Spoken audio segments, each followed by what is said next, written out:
సేనతో సేనాని కార్యక్రమంలో జనసేన అధినేత deputy CM Pawan Kalyan శ్రేణులతో సమావేశమయ్యారు సార్. ఈ సందర్భంగా విశాఖ ఉక్కు మీద కొంతమంది చేస్తోన్న దుష్ప్రచారాన్ని తిప్పికొట్టండి అంటూ కూడా క్యాడర్కు పిలుపునిచ్చిన పరిస్థితి. ఉక్కుపై కొంతమంది విషం జిమ్ముతూ ఉన్నారు. ప్రైవేటీకరణ దుష్ప్రచారాన్ని తిప్పికొట్టండి, ప్రైవేటీకరణ ఆగింది కాబట్టే కేంద్రం ఆర్థిక సహాయం చేసింది, కేంద్రం 14,000 కోట్ల సాయం చేస్తోంది, మరి ఇంకెందుకు కార్మిక సంఘాల ఆందోళన, వైసీపీ హయాంలో ఈ సంఘాలు ఏం చేశాయి, ఢిల్లీని ఆనాడు జగన్ ఒక్కసారైనా ప్రశ్నించారా, కేసుల భయం వల్లే కేంద్రాన్ని ఆయన అడగలేదు, నాకు అలాంటి భయాలేవీ లేవు, ఈ విషయాలు బలంగా జనంలోకి తీసుకెళ్ళండి అంటూ జనసేన భేటీలో డిప్యూటీ సీఎం పవన్ క్యాడర్కు దిశానిర్దేశం చేశారు సార్.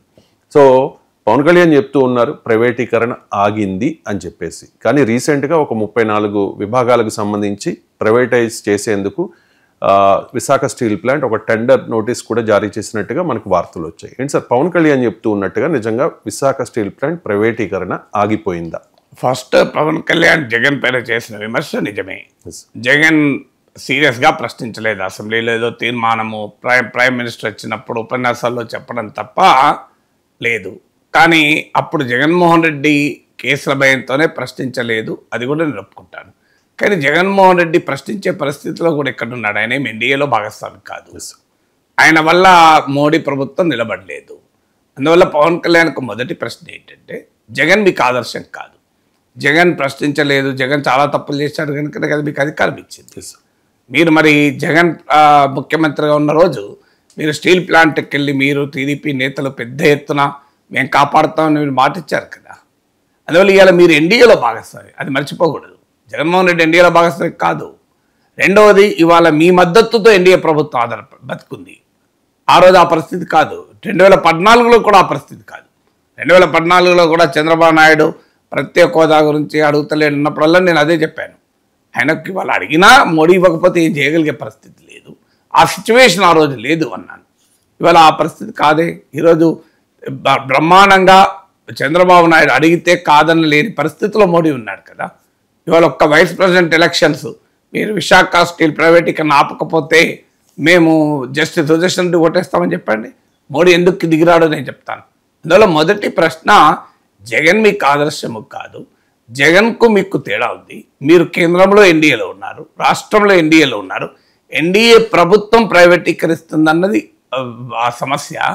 అది కాక మీ మద్దతు పైన ఆధారపడింది. ఇవాళ టీడీపీ జనసేన ఎంపీలు గనక ఉపరాష్ట్రపతి ఎన్నికల్లో వ్యతిరేకంగా ఓటు వేస్తామని చెప్పమండి. వైసీపీ వాళ్ళు వ్యతిరేకంగా ఓటు వేయకపోతే నిలదీసి అడుగుదాం వైసీపీ వాళ్ళని. తెలుగు ఎంపీలు గనక ఉపరాష్ట్రపతి ఎన్నికల్లో బీజేపీకి ఓటేయకపోతే ఇలా బీజేపీ ఓడిపోతుంది. సరిపోతుంది కదా ఈ ప్రెషర్. ఈ ఒక్క ప్రెషర్. నేనేం ప్రభుత్వాన్ని పడగొట్టమని అంటలేను. మోడీ ప్రభుత్వాన్ని పడగొట్టండి, మోడీ ప్రభుత్వానికి అవిశ్వాస తీర్మానం పెట్టండి అని అంటలేను. 2019 ముందు అవిశ్వాస తీర్మానాన్ని పెట్టి పోటీపడి అవిశ్వాస తీర్మానం పెట్టారు, అది కూడా అనడం లేదు. కేవలం ఉపరాష్ట్రపతి ఎన్నికల్లో ఒక్క జలకి ఇవ్వండి, విశాఖ స్టీల్ నిలబడుతుంది. ఇది మొదటి ప్రశ్న పవన్ కళ్యాణ్కు. రెండో ప్రశ్న, సంఘాలు వైసీపీ హయాంలో ఏం చేశాయి? సంఘాలు పోరాడినప్పుడే కదా మీరు వెళ్ళి కూడా వాళ్ళతో కలిసి ఫైట్ చేసింది. జగన్మోహన్ రెడ్డి ఇప్పటికీ 1700 రోజులు దాటిపోయింది కదా పోరాడబట్టి. జగన్మోహన్ రెడ్డి ముఖ్యమంత్రిగా ఉన్నప్పుడు కూడా పోరాడాడు. జగన్మోహన్ రెడ్డి కూడా ప్రశ్నించారు మీరు ఎందుకు నిలబడతలేరని. అందువల్ల ఆ రోజు మీరు జగన్మోహన్ రెడ్డి ప్రభుత్వం ఉండగానే స్టీల్ ప్లాంట్ సంఘాలు పోరాడుతుంటే మీరు వాళ్ళతో భుజం కలిపి పోరాడారు కదా. అది మర్చిపోయి ఈ సంఘాలు ఆ రోజు ఏం చేశాయి?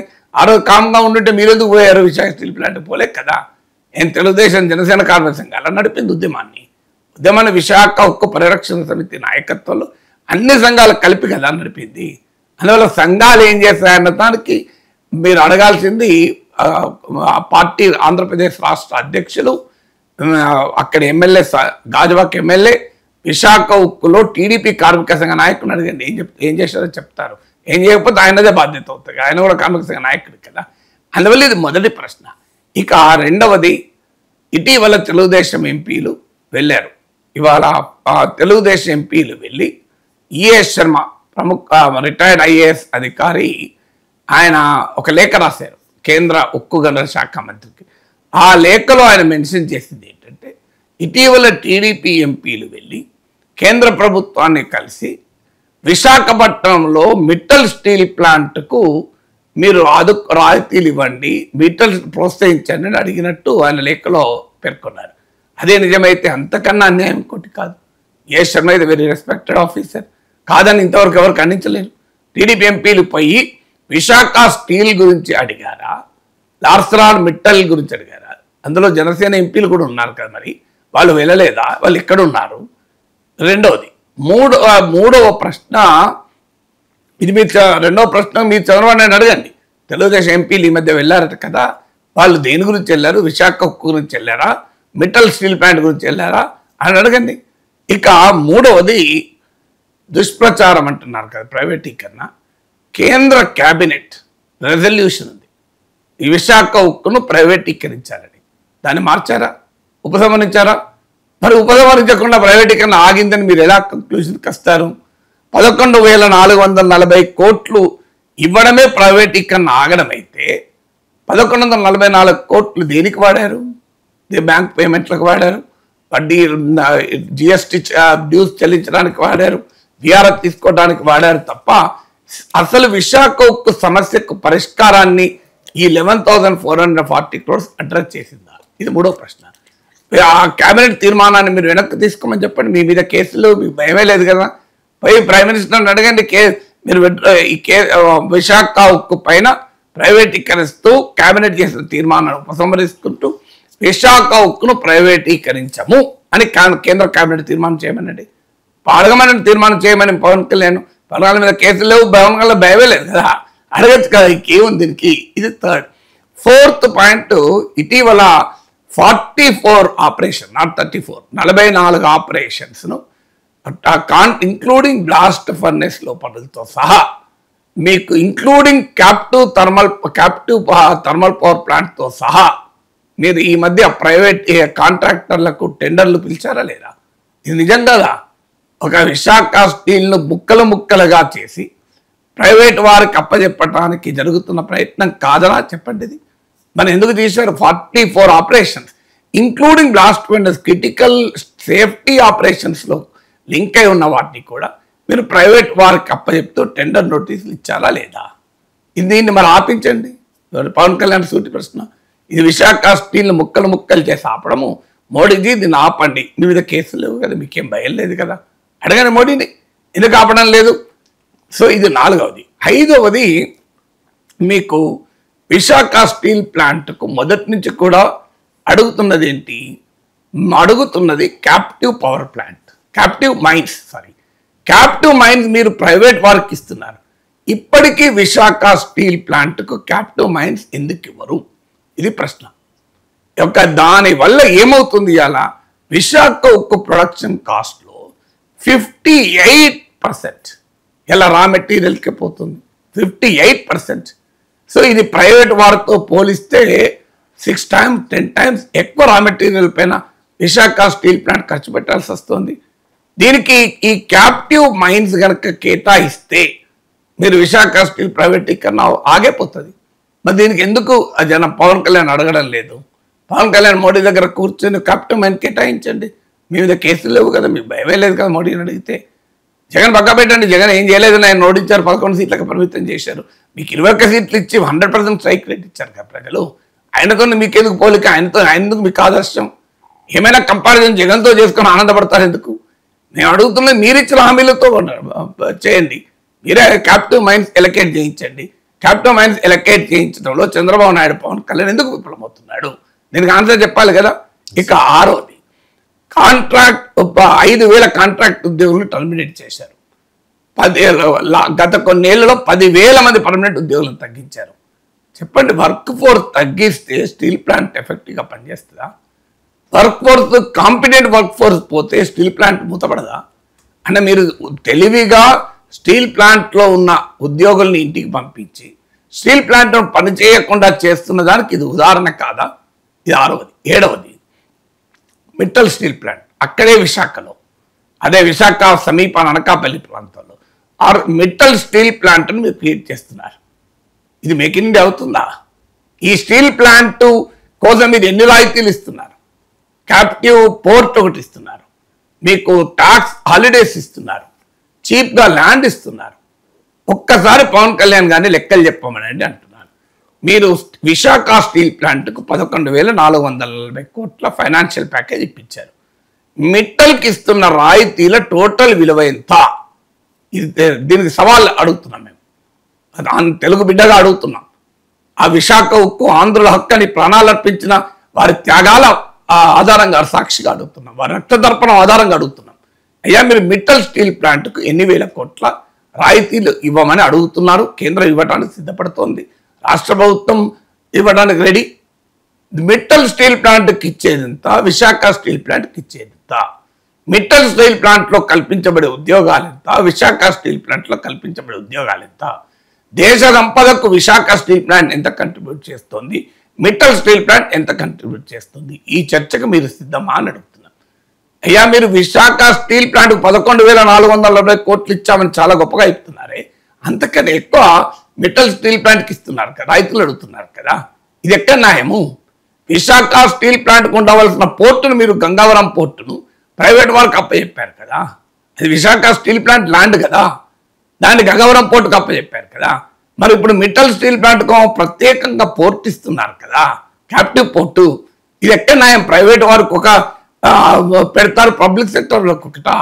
8వది, ఇవాళ విశాఖ స్టీల్ ప్లాంట్కు లాజిస్టికల్ సపోర్ట్ లేకుండా చేస్తున్నారా లేదా?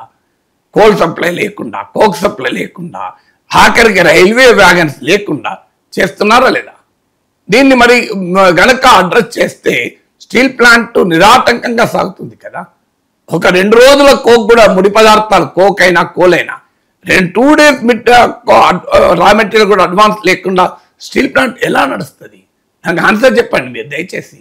స్టీల్ ప్లాంట్ నడవాలంటే ఒక 40 రోజులు 45 రోజుల రా మెటీరియల్ పెట్టుకోకూడదా? దానివల్ల ఇవాళ థర్మల్ పవర్ ప్లాంట్ ఫుల్ కెపాసిటీలో పనిచేయక రాష్ట్ర విద్యుత్ బోర్డు నుంచి కరెంటు తీసుకోవడం వల్ల కరెంటు బిల్లులు తరిసిమోపడవుతలేవా? ఇక 9వది, స్టీల్ ప్లాంట్కు ఉన్నటువంటి అప్పులు. మీకు కేంద్ర మంత్రి పార్లమెంట్కి జరిపిన దాంట్లో 38,965 crores అప్పులు ఉన్నాయని మీడియాలో చదివాను నేను. సో అది ఆ అప్పుల్ని మీరు ఈక్విటీగా మార్చుకోండి. ఈక్విటీగా మార్చుకొని మీరు దాన్ని వాటాగా మార్చుకోండి. ఆ తర్వాత కావాలంటే విశాఖ స్టీల్ ప్లాంట్ లాభాలకు వచ్చినాక తీసుకోండి, మీ వాటా మళ్ళీ స్టీల్ ప్లాంట్కి అమ్మేయండి అని అడుగుతున్నాం. మీరేం టెలికాం రంగంలో చేయడం లేదా? ఇది ప్రైవేట్ టెలికాం కంపెనీల అప్పులనోమో మీరు వోడాఫోన్లో ఏం చేస్తారు? ఒక్కసారి గూగుల్ కొట్టండి వస్తుంది. గవర్నమెంట్ వోడాఫోన్లో ఉన్నటువంటి అప్పుల్ని మీరు వాటాలుగా మార్చుకోలేదా? ఇది నిజం కాదా? మీరు ప్రైవేట్ టెలికాం కంపెనీ అప్పులనోమో వాటాలుగా మార్చుకొని ఆ కంపెనీకి లాభం చేస్తారు, ఆ కంపెనీని నిలబెడతారు, ఆ కంపెనీలో నష్టాలను మీరు ప్రభుత్వం దిగమింగుతుంది. ఎయిర్ ఇండియాను టాటాలకు అమ్మిన రోజు వేల కోట్ల రూపాయలు ఎయిర్ ఇండియా అప్పులు ప్రభుత్వం కట్టలేదా? ఎయిర్ ఇండియాను కారు చౌకగా టాటాలకు అమ్మలేదా? అమ్మిన తర్వాత కూడా ఎయిర్ ఇండియా దరిద్రంగా పనిచేయడం లేదా? ఇది నిజం కాదా? మరి స్టీల్ ప్లాంట్ కూడా మీరు ఉన్న అప్పుల్ని ఈక్విటీగా మార్చుకోమంటున్నాం. మేము వేవ్ చేయమని అనడం లేదు. అనిల్ అంబానీకి వేవ్ చేసినట్లు, పెద్ద పెద్ద బడా కార్పొరేట్ సంస్థలకు లక్షల కోట్లు వేవ్ చేసినట్టు కూడా మాఫీ చేయమని అడగడం లేదు. ఈక్విటీగా వాటాగా మార్చుకోండి. స్టీల్ ప్లాంట్ మీరు ఒక ప్రైవేట్ టెలిఫోన్ కంపెనీలో చేసిన పని పబ్లిక్ సెక్టార్ స్టీల్ ప్లాంట్లో చేయమని అడుగుతున్నాం. దీనికి అభ్యంతరం ఏంటి? దీనికి అభ్యంతరం ఉండాల్సిన అవసరమే లేదు కదా. మరి ఎందుకు చేయడం లేదు దీన్ని? సో దీనికి ఆన్సర్ ఉండాలి కదా. 9వది. 10వది, 11,440 crores ఇచ్చారు, దీంతో ప్రైవేటైజేషన్ ఆగిపోయింది అన్నారు. అసలు ఇవాళ Visakha steel plant working capital లేక బ్యాంకుల నుంచి తీసుకున్న అప్పుల పైన వడ్డీలు కడుతూ ఇబ్బందులు పడుతుంది కదా. మీరు వర్కింగ్ క్యాపిటల్ ఇప్పించి దాన్ని ఏమైనా ఆదుకున్నారా? Visakha steel plant working capital అవసరం ఎంత? మీరు ఇచ్చిన 11,440 crores వర్కింగ్ క్యాపిటల్ కూడా ఖర్చు పెట్టింది ఎంత? నాకు చెప్పండి. జిఎస్టీ డ్యూస్కు 500 కోట్లు, ఇంకో 500 కోట్లు కాంట్రాక్ట్ ఆఫ్ విఆర్ఎస్కి ఇవ్వడానికి. అంటే మీరు ఈ విశాఖ స్టీల్ ప్లాంట్ను బతికించడానికి ఖర్చు పెట్టారా 11,000 crores? మీరు అంత్యక్రియలకు ఖర్చు పెడుతున్నారా అనే క్వశ్చన్ వస్తా లేదా? మరి 11,440 crores ఇచ్చి మీరు నిలబెడితే మరి వాళ్ళ 44 విభాగాలను ఎందుకు టెండర్లు ఇచ్చి ప్రైవేట్ వాళ్ళకి అప్పచెప్పాలి? ఈ 10 ప్రశ్నలకు పవన్ కళ్యాణ్ ఆన్సర్ చెప్తే ఎవరిది సరైన ప్రచారం, ఎవరిది దుష్ప్రచారం? అందువల్ల పవన్ కళ్యాణ్ నా విజ్ఞప్తి, we are ready for a debate. కూటమి తరఫున విశాఖ స్టీల్ పైన సంపూర్ణమైన అవగాహన ఉన్న ఎవరైనా దయచేసి ఏ టీవీ ఛానల్కైనా రండి. విశాఖ ఉక్కు కార్మికుల పక్షాన, విశాఖ ఉక్కు పరిరక్షణ తరఫున నేను అనేక సార్లు వాళ్ళ పోరాటంలో పాల్గొని మాట్లాడిన వ్యక్తిగా చెప్తున్నాను. ఆ సంఘాలు కూడా అంగీకరింపజేస్తాను. వాళ్ళ తరఫున నేను వస్తాను. Let us debate publicly. అది ఎక్కడ డిబేట్ చేస్తారు మీ ఇష్టం. అమరావతిలో డిబేట్ చేస్తారా? విశాఖ స్టీల్ ప్లాంట్ గేట్ వద్ద డిబేట్ చేద్దామా? ఓ టీవీ ఛానల్ డిబేట్ చేద్దామా? చెప్పండి. మీరు ఈ డిబేట్ ఏది అరుపులు కేకలు కాదు, ఆరోపణలు కాదు, పాలిటిక్స్ అంతకంటే కాదు, straight on the issue of Visakha steel plant. నిజంగానే కూటమి ప్రభుత్వం విశాఖ స్టీల్ ప్లాంట్ను నిలబెట్టడానికి ఎన్డీఏ ప్రభుత్వం ఏం చేసింది? Let us debate. Jagan versus Chandrababu issue కాదు మాకు ఇది. స్టీల్ ప్లాంట్ విశాఖ స్టీల్ పరిరక్షణ వర్సెస్ విశాఖ స్టీల్ కారు చౌకగా ప్రైవేట్ వాళ్ళకి అమ్మడం సమస్య అది. ప్రతిదాన్ని జగన్ చంద్రబాబు గొడవ ఎందుకు? ఇద్దరు కలిసే కదా ఉపరాష్ట్రపతికి ఒకరికి ఓటేస్తున్నారు.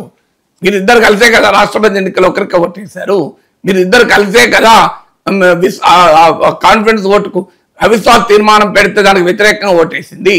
మీరిద్దరు కలిసే కదా ఢిల్లీ ప్రభుత్వ అటానమీని తీసేసే బిల్లుకు మీరు మద్దతు ఇచ్చింది. అలా ఇవాళ జగన్ చంద్రబాబులు వ్యతిరేకంగా ఎక్కడున్నారు? కేంద్ర విషయంలో మీరు పార్లమెంట్లో బిల్లుల ఓటింగ్ సరళి తీయండి. వైసీపీ టీడీపీలు ఒకే రకం ఓటేశారు కదా, టీడీపీ జనసేన వైసీపీ. అందులో ఇలా స్టీల్ ప్లాంట్ ముంచడంలో కూడా మీరు అందరూ కలిసి ఉంటారు. మేము అడుగుతున్నది ఇది జగన్ చంద్రబాబు ఫైట్ కాదు. అది ఫైట్ కాదంటానికి ఉదాహరణ నేను చెప్పాను. మీరు ఇప్పుడు తాజాగా ఉపరాష్ట్రపతి ఎన్నిక తెలుగు బిడ్డ పోటీ చేస్తుంటే, దేశం గర్వించదగ్గ నాయకోవిధులు పోటీ చేస్తుంటే మీరిద్దరు కలిసి కదా ఒక్కరికి ఓటేస్తున్నారు. అందువల్ల అక్కడ ఎందుకు మళ్ళీ అక్కడ జగన్ గుర్తురాడు మీకు? ఆ జగన్ గురించి ఎందుకు మీరు మోడీని అడగరు? ఈ జగన్ మద్దతు తీసుకోకండి అని. జగన్ మద్దతు లేకపోయినా గెలుస్తారు కదా బీజేపీ అభ్యర్థి. అక్కడ మాత్రం జగన్ ఇబ్బంది లేదు జగన్తో కలిసి ఉండటానికి.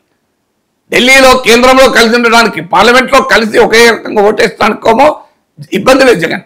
కానీ స్టీల్ ప్లాంట్ విషయానికంతా జగన్ గుర్తొస్తున్నాడు. జగన్ ఏం చేశాడు? జగన్ ఏం చేయలేదని కదా ఆయన 11 సీట్లు ఇచ్చింది. మీరు చేయమనే కదా మీకు 21 సీట్లు ఇచ్చింది. మీరు 165 సీట్లు ఇచ్చారు కూటమికి. అందువల్ల ఇవాళ గెలిచిన వాడిని అడుగుదామా? ఇంకా మీ రాజకీయ తగాదాలు మాకెందుకండి? స్టీల్ ప్లాంట్ను పరిరక్షిస్తారా లేదా? స్టీల్ ప్లాంట్ ప్రైవేటీకరించము అని పవన్ కళ్యాణ్ ఇంత గట్టిగా చెప్తున్నాడు కదా. నరేంద్ర మోడీ ఈ మధ్య విశాఖ 2 సార్లు వచ్చారు కదా. ఆయన నోటి ఎందుకు వినబడలేదు ఈ మాట? నిజంగానే అది ప్రభుత్వ విధానం అయితే విశాఖ నగర రోడ్ గడ్డపైన నిలబడి ప్రజల్ని, ఆంధ్రప్రదేశ్ ప్రజల్ని అడ్రస్ చేస్తూ మోడీ చెప్పలేదా? మీకు రామగుండం దగ్గర మీకు కంపారిజన్లో చెప్తున్నాను. సింగరేణి ప్రైవేటీకరణ చేస్తున్నారని ఇక్కడ ప్రతిపక్షాలు ఆరోపిస్తుంటే తెలంగాణ గడ్డపై నిలబడి నరేంద్ర మోడీ మేము సింగరేణిని ప్రైవేటీకరించడం లేదు, ఇది తప్పుడు ప్రచారం అని చెప్పాడు కదా. మరి అదే మాట విశాఖ గడ్డపై నుంచి ఎందుకు చెప్పడం ఆంధ్రప్రదేశ్ ప్రజలకు? మీరెందుకు చెప్పించరు? మీ కేసుల భయం లేదు కదా. అందువల్ల ఈ 10 ప్రశ్నలకు పవన్ కళ్యాణ్ సమాధానం చెప్పాలి, కూటమి నేతలు సమాధానం చెప్పాలి. కాదంటే any civilised debate we are ready. మీరు రెడీనా?